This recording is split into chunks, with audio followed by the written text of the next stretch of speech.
ആന്റിബയോട്ടിക്കുകളുടെ അമിത ഉപയോഗം തടയാനുള്ള കാർസാപ്പിന്റെ ഭാഗമായി സംസ്ഥാനം ശക്തമായ നടപടികൾ സ്വീകരിക്കുന്നതായി ആരോഗ്യ വകുപ്പ് മന്ത്രി വീണ ജോർജ്.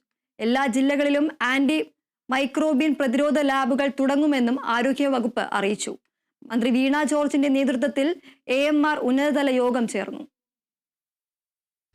ഡോക്ടറുടെ നിർദ്ദേശമില്ലാതെ ആന്റിബയോട്ടിക്കുകൾ മെഡിക്കൽ സ്റ്റോറുകളിൽ വിൽക്കാൻ പാടില്ലെന്ന് സർക്കാർ നിർദ്ദേശമുണ്ട്. നിർദ്ദേശം ലംഘിച്ച 450 ഫാർമസികളുടെ ലൈസൻസ് സസ്പെൻഡ് ചെയ്യുകയും 5 എണ്ണം ക്യാൻസൽ ചെയ്യുകയും ചെയ്തതായി ആരോഗ്യവകുപ്പ് അറിയിച്ചു.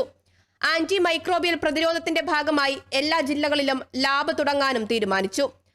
ആന്റിബയോട്ടിക്കുകളുടെ അമിത ഉപയോഗം തടയാനുള്ള Kerala anti microbial resistance strategic action പ്ലാനിന്റെ ഭാഗമായി സംസ്ഥാനം ശക്തമായ നടപടികൾ സ്വീകരിക്കുന്നതായും മന്ത്രി വീണ ജോർജ് പറഞ്ഞു. ആന്റിബയോട്ടിക്കുകളുടെ ഉപയോഗം കേരളത്തിൽ 20 മുതൽ 30% വരെ കുറവുണ്ടാവുകയും ഉപയോഗിക്കപ്പെടുന്നവ താരതമ്യേന ഭീഷണി കുറഞ്ഞ ആന്റിബയോട്ടിക്കുകളാണെന്ന് ഉറപ്പാക്കാനും കഴിഞ്ഞിട്ടുണ്ടെന്നും മന്ത്രി വ്യക്തമാക്കി. കൂടാതെ കേരളത്തിലെ എല്ലാ ആശുപത്രികളെയും ആന്റിബയോട്ടിക് സ്മാർട്ട് ആശുപത്രികളാക്കുന്നതിന്റെ ഭാഗമായി ഒരു കളർ കോഡിംഗ് കൊണ്ടുവരാനും 3 മാസത്തിനുള്ളിൽ എല്ലാ ആശുപത്രികളിലും അത് നടപ്പിലാക്കാനും തീരുമാനിച്ചു.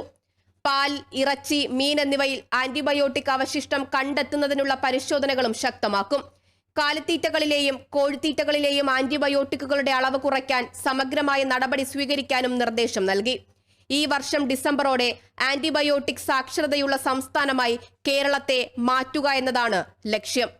Kerala vision news, Thiruvananthapuram.